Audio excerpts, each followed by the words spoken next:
Hey everybody, it's Tlakael with Sunhouse, here to talk about Sensor Percussion version 2. We did a more private live stream a couple weeks ago for our current users, and this one is public. So I'm going to go over some more of the basics of the system. So apologies if there's some repetition from that previous one, but I will also get to some new stuff, and we'll open it up again for Q&A. So this is Sensor Percussion version 2.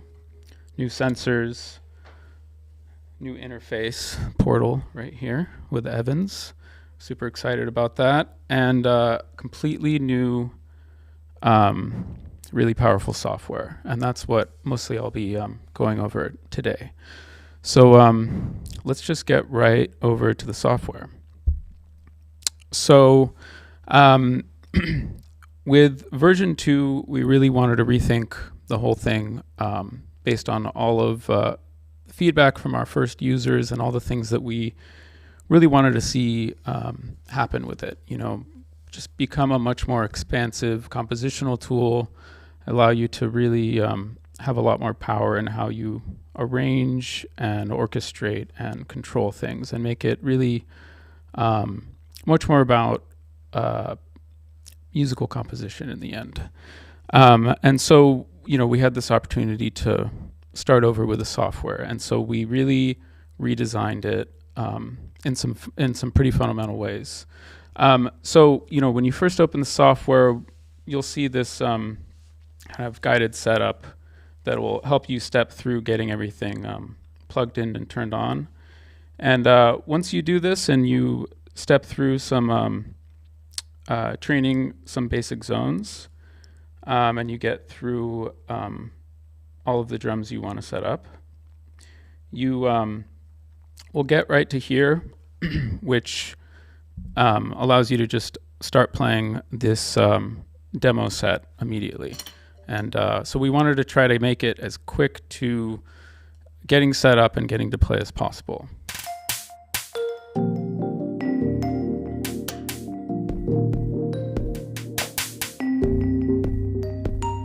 So let me know if there are any audio issues, and I will adjust. So, you know, this demo session steps you through just some of the different types of things we like to do with Sensor Percussion. Some acoustic drums,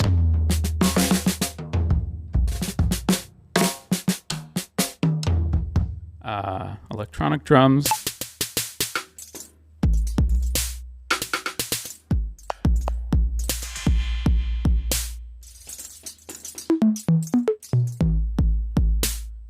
and you can see there's a lot of effects you have access to right away here.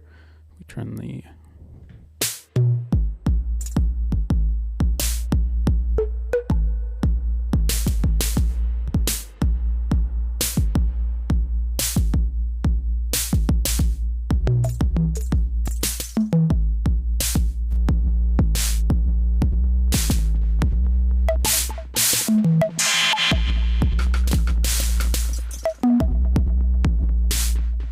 So, and then of course, some melodic kits.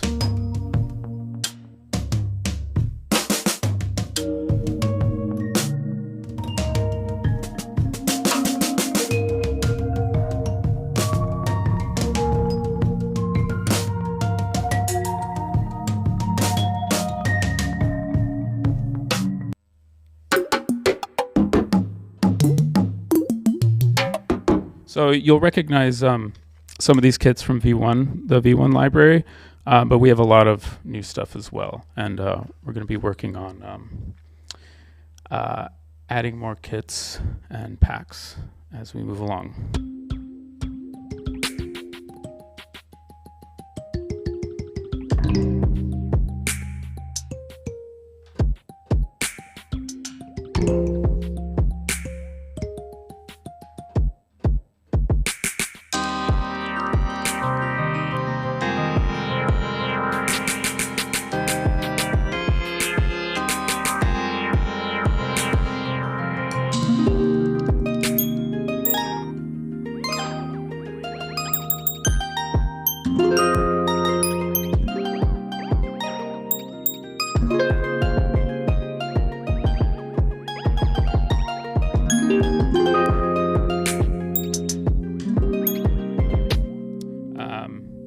so on. So a bit on the software and how it works. So if you're familiar with V1, you recall that we had 4 slots for 4 sensors. With the portal, you can have up to 7 sensors. The bundle pack comes with 3, but I have 4 here. Now you can add more sensors. So we're not limited to 4 slots anymore. This is much more flexible. So you can see here you can add another sensor. You can also add analog input if you wanted to plug a microphone or like a synth. And you can add MIDI devices. So this is our hardware panel where you manage anything you want to plug into the software. And this panel will translate it into kind of a internal buses and message types that allow you to quickly hook up new hardware and not have to change your music. Things kind of reconnect automatically. And then here's our outputs. We have, this was test 1. So I have an output here for my MacBook Pro when I don't have the portal. And this will automatically become active if I choose this as my output device. So I can go here, use other interface. But right now we're using the portal. And you can see here we have main out, headphone, aux, and the 2 aux channels. Right now I'm just using the main outs actually. So that's the hardware panel, and you can add analog or MIDI outputs. So this is what we call the play view, and it's kind of a summary of this set right here. So you can see here, these are my virtual inputs. I designed this one or Steven designed this one to have 4 drums. But these virtual inputs are exactly that. They're virtual, so you can define whatever the inputs you want for this set, and then you can hook them up to the hardware by matching these tags. So this one will go to snare 1, this one will go to tom 1. So so I might have a kick 2, but I don't have a second kick drum here. So it would show up here and you'd be able to test it out. But so you can kind of compose for an instrument you don't have, and then add it here when you actually have the hardware in front of you.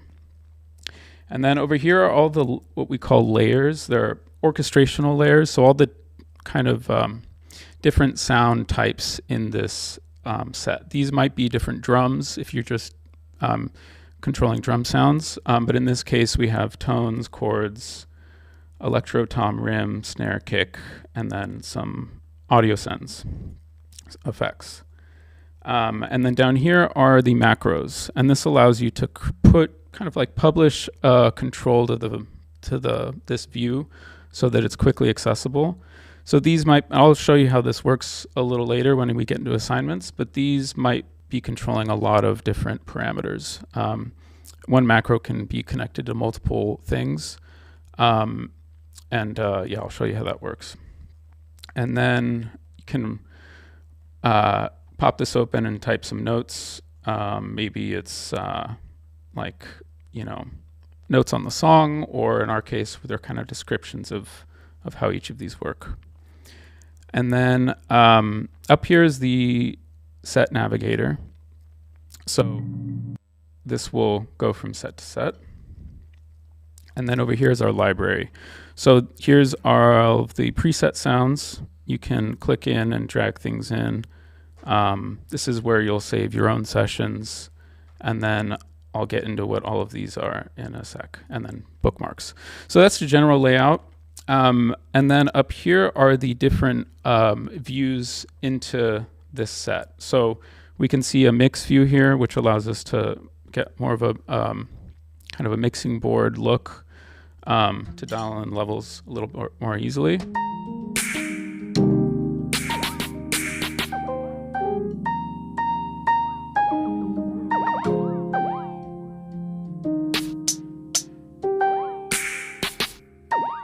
And then down here are effects that are on the entire set. So we put basically some like mastering effects here so that we can mix low and then boost it up and add some compression limiting and stuff to get it to like basically to line level. And you can do whatever you want here. So this edit tab here is where all of the excitement is. This is where you really build out all of these different kits and define the rules for how you're assigning sounds to different places. And it can get pretty deep. I'll start off fairly simply. So if we start a new set, I just click this button, you'll get a template kind of what we call modules or controllers in this case. So we'll get these kind of templates based on the drums you've connected to your system. So I have snare tom 1, tom 2, and kick 1. So I can just start dragging and dropping samples right onto here. And let's see, I have to find a sample I want to drop. So this snare drum right in the center. So nothing right here. And this is a lot like V1 in that you just drag samples onto zones and it'll work. But differently from V1, and this was something we really wanted to do, which is you can adjust the number of zones you want here instead of in V1 it was a little more complicated to do this. So you just choose which zones you want active. So right now we have 6 zones active. So I put this sound in the center, but there's nothing on the edge. So if I remove edge, now I just have one zone in the center. So I can hit anywhere on the drum head and it's that one zone. And similarly, you can kind of reduce the number of zones here. So if we just wanted a 2-zone setup, we can create that here. So if I put this kick on the rim. So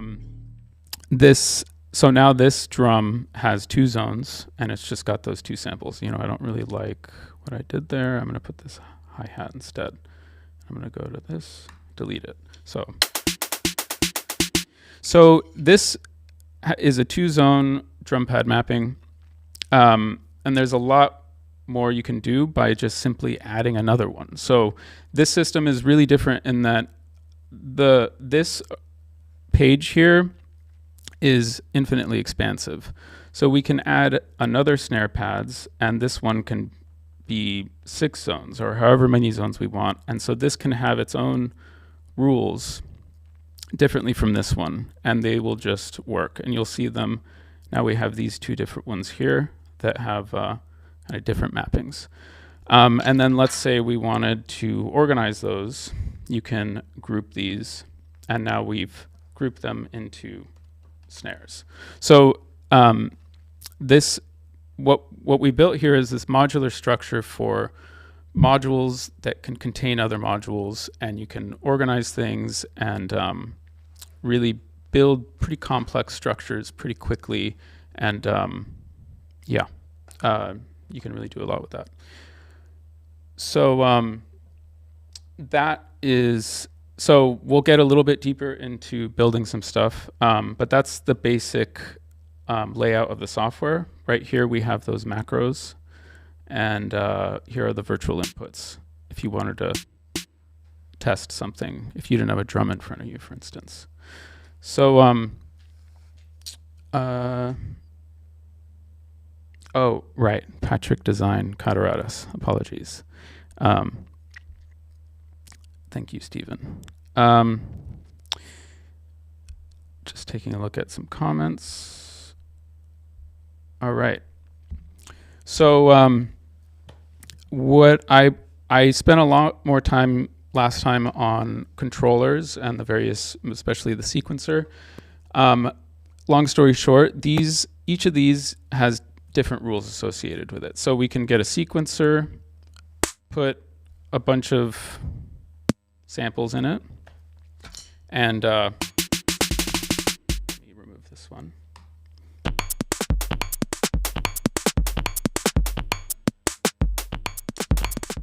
Right, so we're sequencing all these samples. You can access a more like step-like sequencer control interface here. So, so this is a sequence, and now we could put this sequence onto a zone if we wanted. So this is going to be in the center zone of my rack tom. So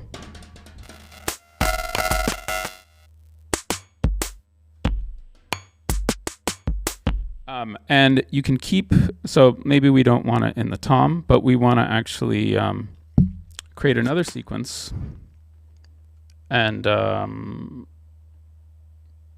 put some different samples in there.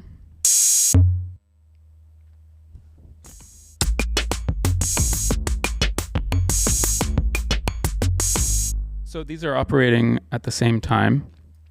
And what we can do now is put this inside of another sequencer. So what this will do is every time I hit, it'll play the next one. And within here, it'll proceed to the next one. So you'll get this kind of interesting interlacing pattern.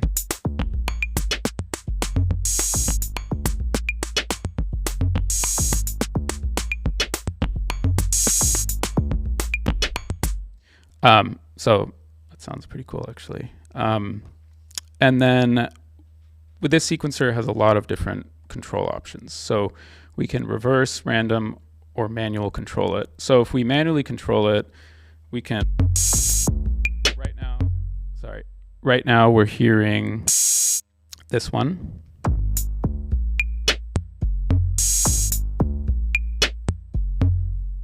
And now if I click this button, we go to the other one.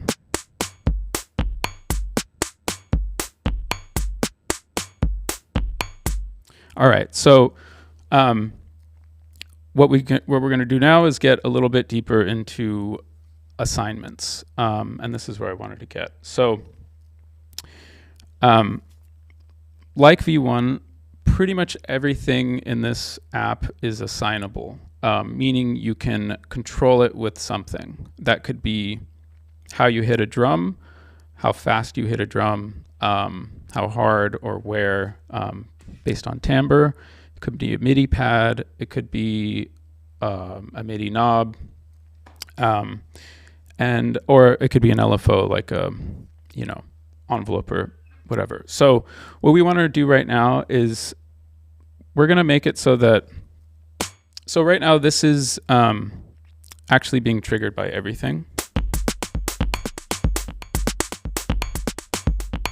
because there's no filter. So if you put a module at the top level without a filter, it will receive a message or a hit from anything that enters, anything that comes out of here. So we can add a filter by saying, let's just restrict this to the snare drum. So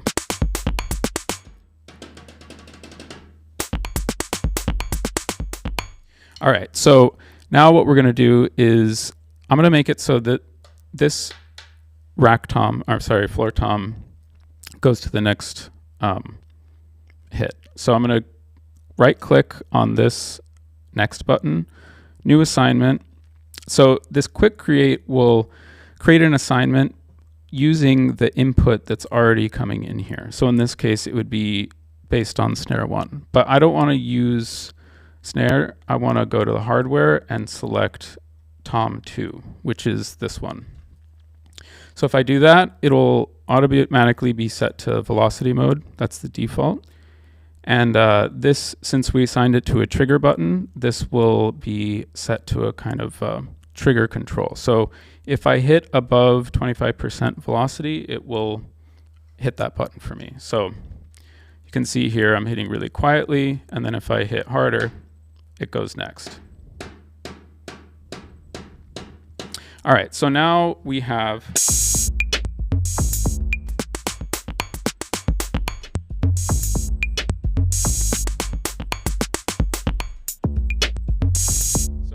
hit the tom, every time I hit the tom, it goes to the next cycle here.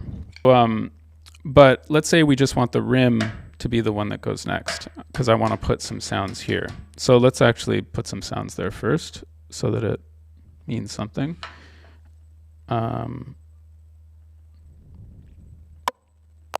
Just put these here.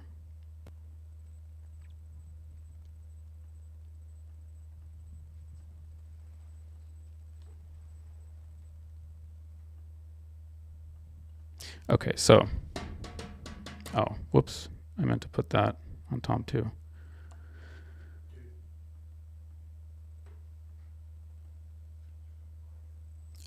What? Okay, so now I have this sound here, but what we wanted to do was on the rim, we're going to, I'm going to edit that last assignment I made. And right here, I'm going to restrict it to not all zones, but just put it on rim shoulder and rim tip. So now this will only go next when I hit this. So let me go down here, explain what that means later.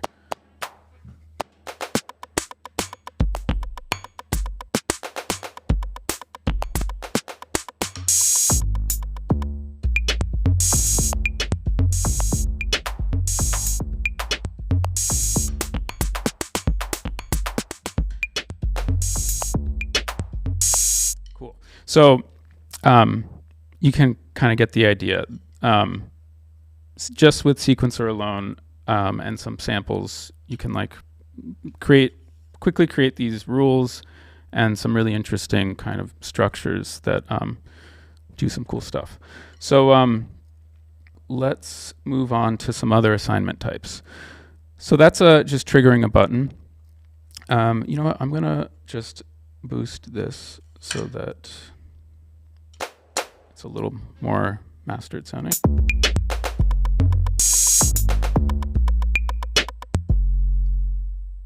Sounds good enough. Okay, so let's look at some other assignments. So let's go to a, let's go in here. I'm gonna get rid of this hit controller because it's not really doing what I want. I'm gonna drag in a tonal sound because it'll be easy to hear what the effect is. Cool. All right, so putting this right on the center. So we have this sampler here, and we can create various types of assignments to control what happens here. So let's do something like, so if we just take pitch, and so now we just want the tom to control itself, right? So I'm going to use these quick create ones up here. So if I do timbre, we get center to the edge by default.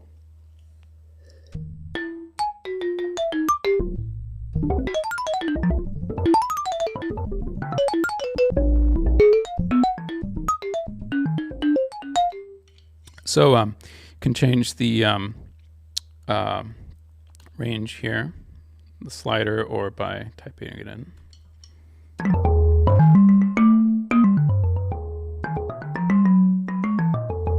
All right, so a couple things about the sampler.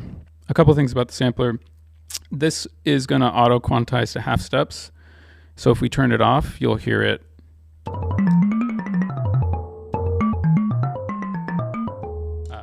move microtonally. Put it back on. These voice control modes control. This will, when a change comes to transposition, it'll change all the voices at once. So if I go here to you can see down at the bottom of the page, there's some help text. So this will leave all of the tails pitch intact. It won't change them up to the number of voices. So we only have 4 voices here. So if I put this at like 12, you'll hear.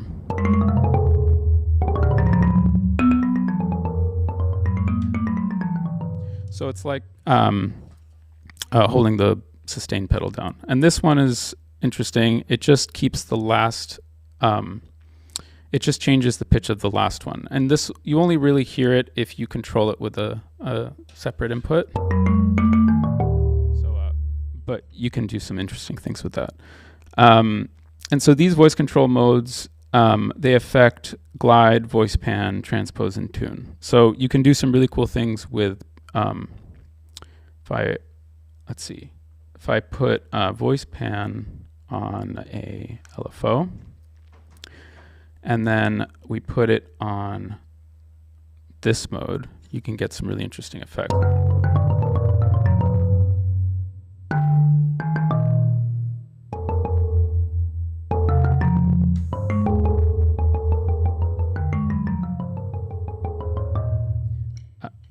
Yes, you can play around with that.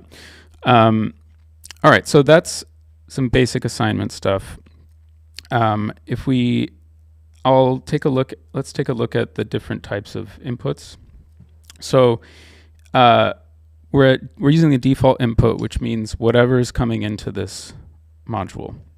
And you can see here, you could have macros, your hardware inputs, or a parent controller. So let's leave it at default. And then if we look at the type, we can do timbre, velocity, speed, which you should be familiar with from V1, and envelope and LFO also in V1, and MIDI control. Actually, all these options are in V1. But so if we select velocity, for instance, there's the zone filter. And then down here, you can control it in these different ways. So continuously, or set up a momentary, so that'll turn it on or off with an action, or toggle it, so every time you hit it, it'll toggle it on or off, or target. So like if I wanted to make it so I hit a drum, hit this drum and it sets a filter to this value, and then I hit this drum and it sets that same filter to a different value.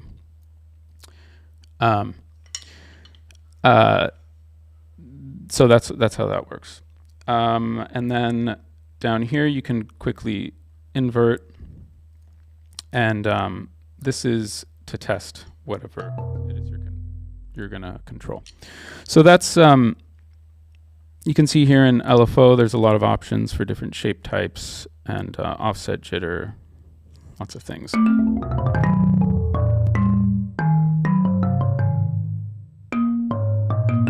You'll hear that if I put this on.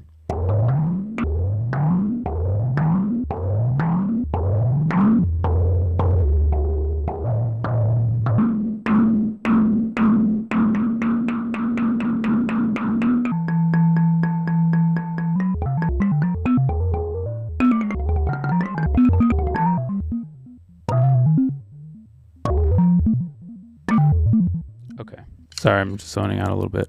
All right, so that's generally how assignments work. Now, you can assign anything to anything pretty much. Here's something that you'll see in a lot of the presets. We use macros at different levels. So let's say I'm creating a preset for my rack tom. And there's a lot of samples in here, and there's also, I'm adding effects over here, right? Whatever that might be. And then I want to add some controls and create some mappings so that a bunch of things in here are easily accessible. So like, let's say I wanted some knob that just turned all the crazy effects up. So you can create, so right here, this button allows you to see the different widgets that you can show as part of this object. So sends, macros, modulators, velocity IO, and then the ones that are already visible here. So if we click macros, this panel now pops up and we can add macros. So I'll call this effects amount. Do that. So what we can do now with this is just drag it onto various parameters that we want to control. So I'll just put it on the wet dry of these. So now this will control wet dry of both of these effects.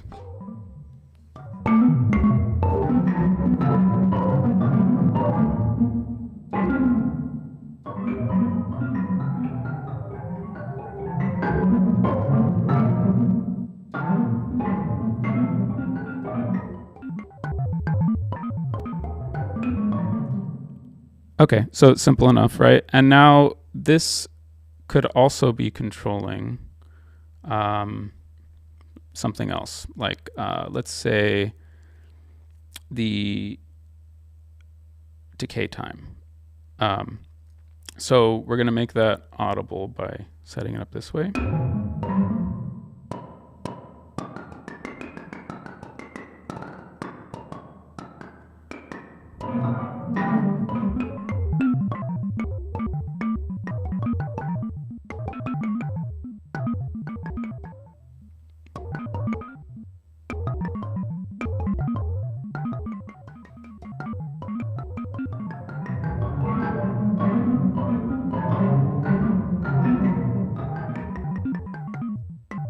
Okay, yeah, so you get the idea. You can start controlling a lot of different things with macros and create logic for this object itself, and it all remains internal to the object.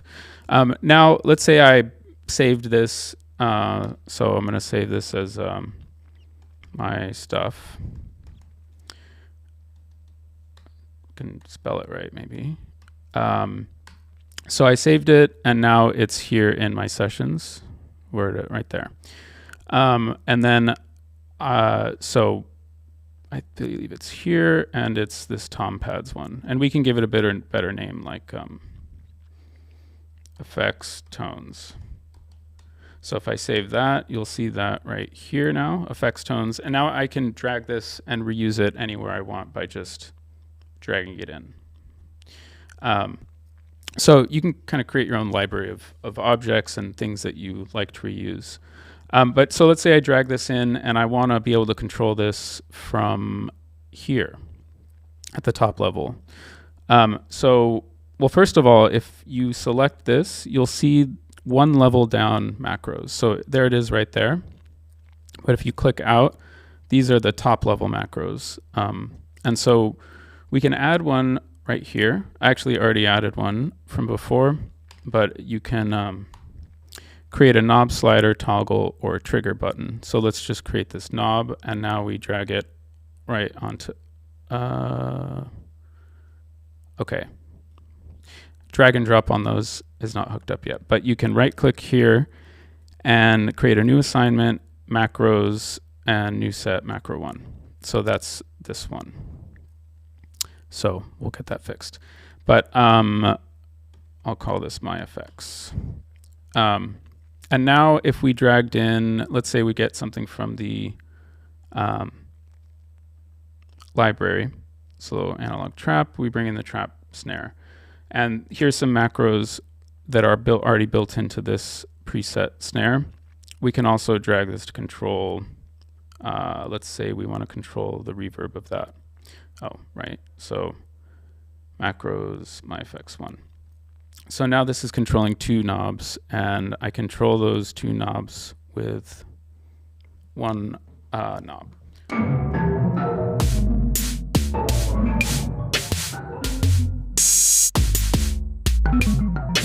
Okay, so that's macros and assignments. There's a lot more there. Let's see, what time is it?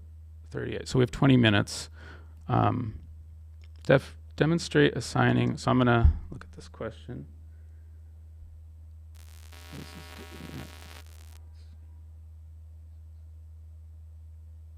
Okay, so this question relates to multi-channel output, which, as I mentioned in the last one, is a feature that is coming very soon.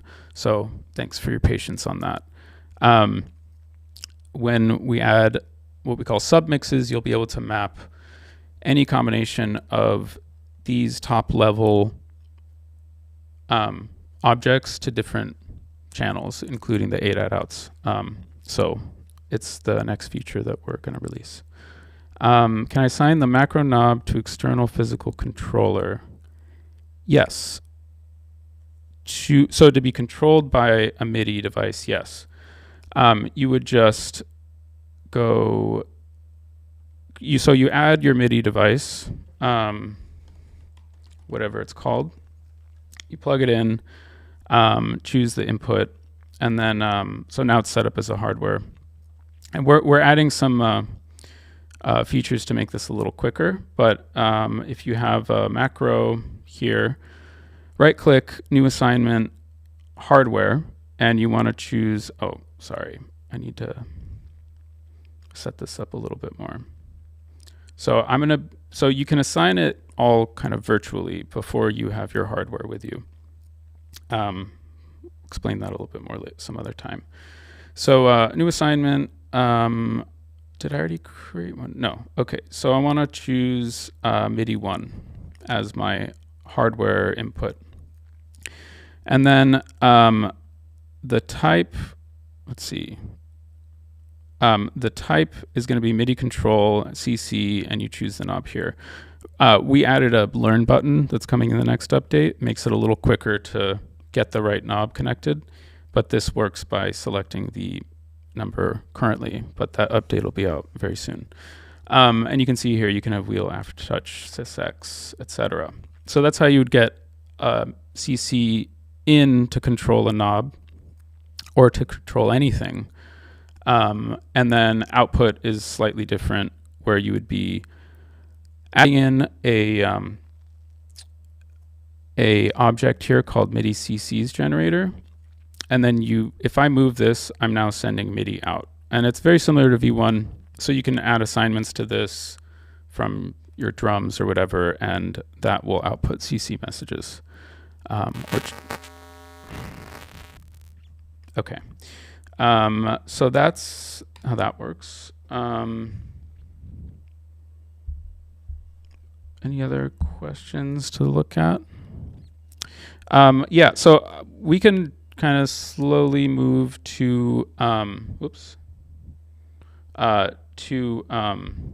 Q&A, and I'll just keep going over various things.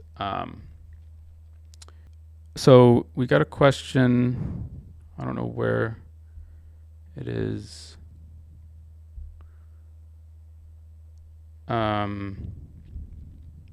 So the question is an issue about velocity assignment changing the sample start happening after the playback starts instead of before. That's true only because it's a bug we just discovered, and there's a easy, so we'll fix it. It's like just one of those weird little things that you don't catch because it only shows up when you first create the assignment, and it has to do with processing order. The hack to make it work until we push that patch out is just to, you can close and reopen the app and open up the set to where you were, or quicker than that is to cut and then paste back in your layer, and that will fix it. It'll process the assignment change before actually playing back the sample. So it's a little bug. It can be subtle, but it's more obvious for certain effects. Like if you meant to change, so if you have it on this setting on the sampler and you wanted to change the note with every hit. And it only happens every once in a while, but we'll fix it. Is there a way to set a sequence in a specific key?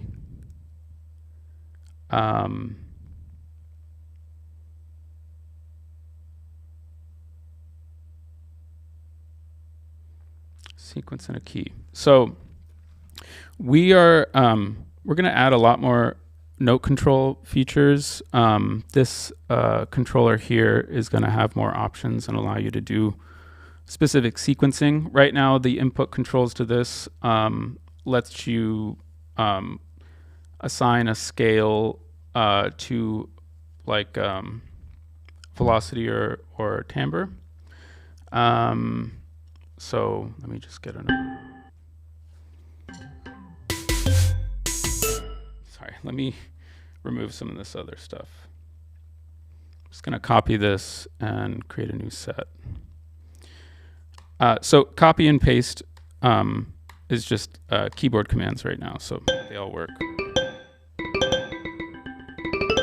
So you might want to sequence this. Currently, the way to do that is actually the same as V1, and and we're going to make it a lot better than V1 soon, but you would just, so it's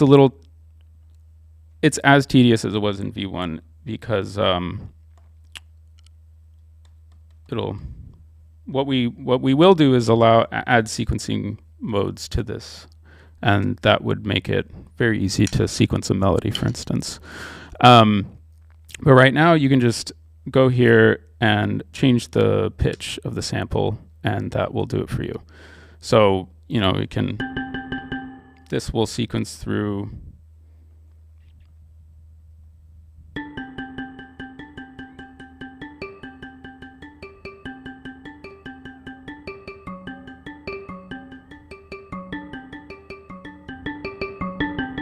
And then you can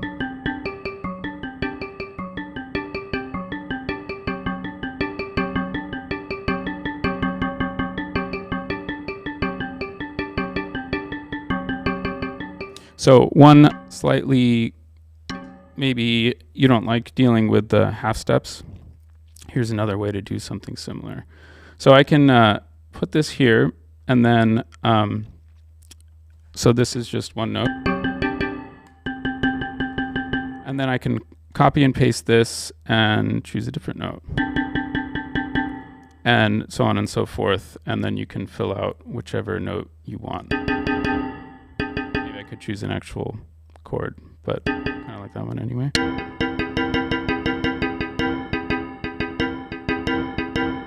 So I'm getting these steady root notes, and then based on how hard I hit, I'm moving between these two. So you can combine these by just grouping it if that's how you want it, or you can sequence it.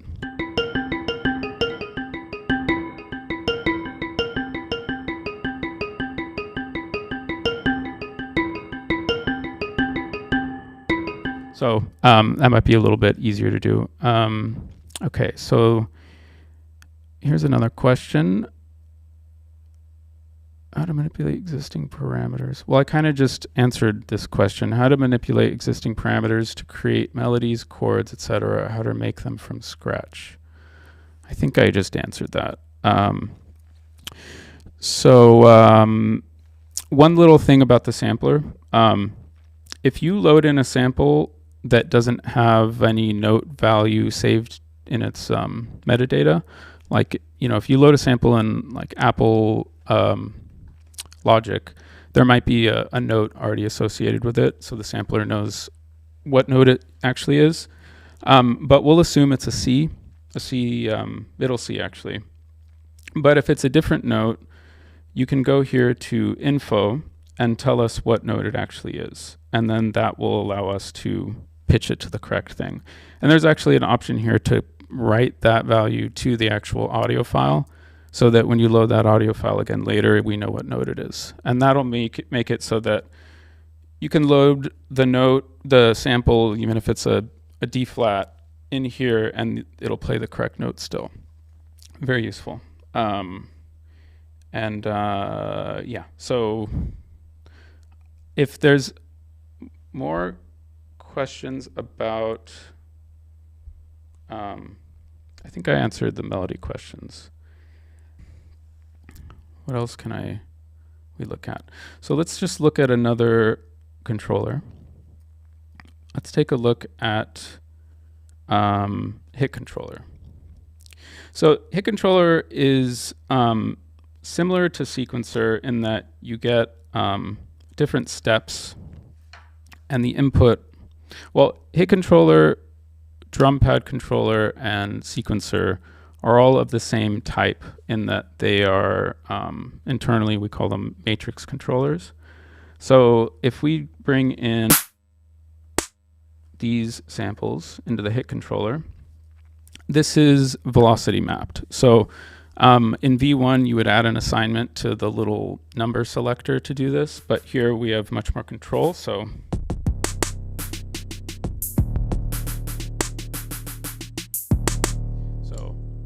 might have made a little more sense to choose more of a range here, but also let me remove some so that it's a little easier to hear.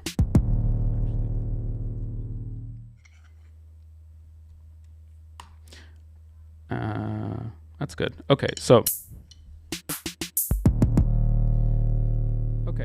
so this is actually how we build a lot of our acoustic mapped kits, like the Bebop kit. So we'll have multiple recordings of a single zone at different velocities. And so we'll put each of those into a velocity step. And you can change the amount of space that steps takes up by just dragging this around. And you can also blend between velocity steps with this blend thing.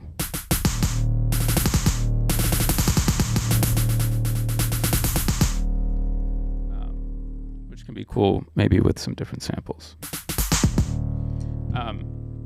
So one thing that you might notice when you're doing velocity controlled stuff is that it's really easy to max out and hear that loudest one over and over again. So a lot of the time what we'll do is we'll actually add a sequencer as the last step. And then in that sequencer, we'll put a variety of samples. Whoa. So now, and then we'll either put it on cycle or random, depending on how many there are. So.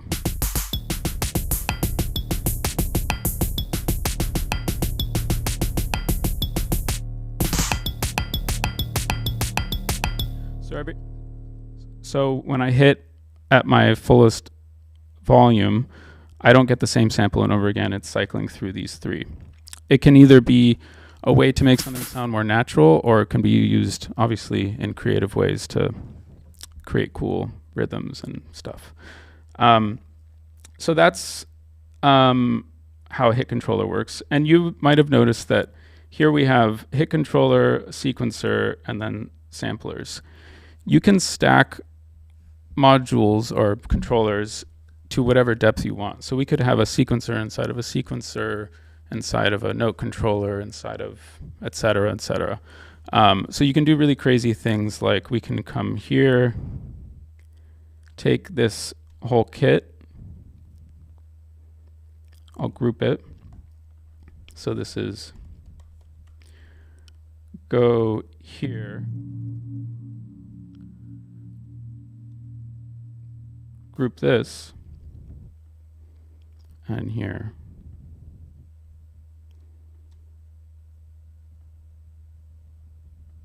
So I'm going to take this, so this is trap. I'm going to copy it, go to here, paste it in, go to here, copy this, paste it in. Oh, I accidentally.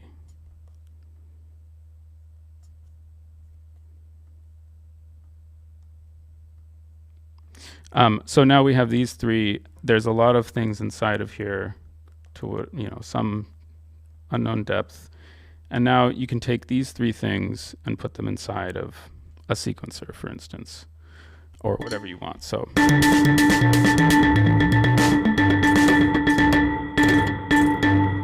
So what this is doing is we're sequencing entire sets, more or less, like a whole drum set worth of sounds.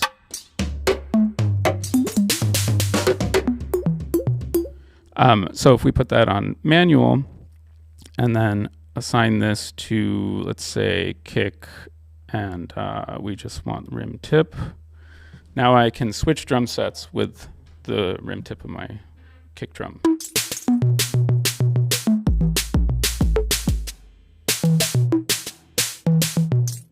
Oh, whoops.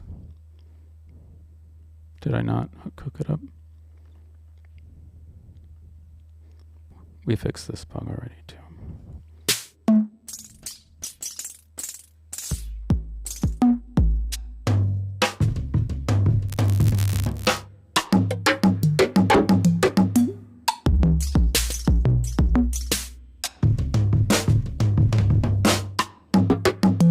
So yeah, you get the idea.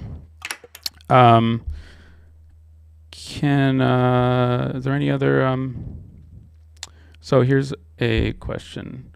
After downloading V2, can I still use V1 while waiting for the converter to be available? It sounds like there's two questions in there.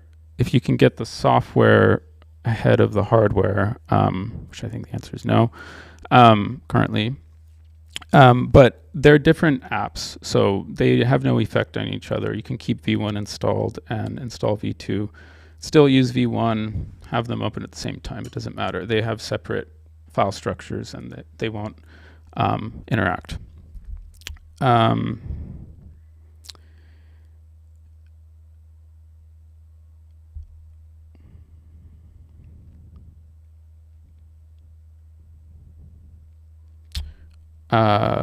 She's a request. I would love the sampler if the ADSR would work after the sample loop. After the sample loop. Oh, I see. I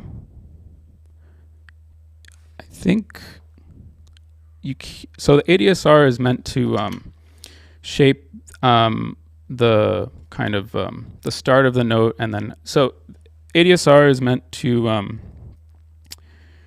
control how when you press play, the shape of the note, and then when it stops, the shape of the drop off. So it only kicks in when you hit the drum, and then if you were to stop it. You might be able to do what you want using this, which is not quite ADSR, but should be, I have to double check, but it should be locked to the sample itself and applied even if you loop. So let me put this on. Yeah. So you can hear that ramp in is applied even when the loop happens. So hopefully that's what you were looking for. Okay, cool. We're just about out of time. So we are planning on doing these types of live streams a little more regularly. So keep an eye out for the next one, and subscribe to the channel and it will notify you. Thanks for joining, and see you next time.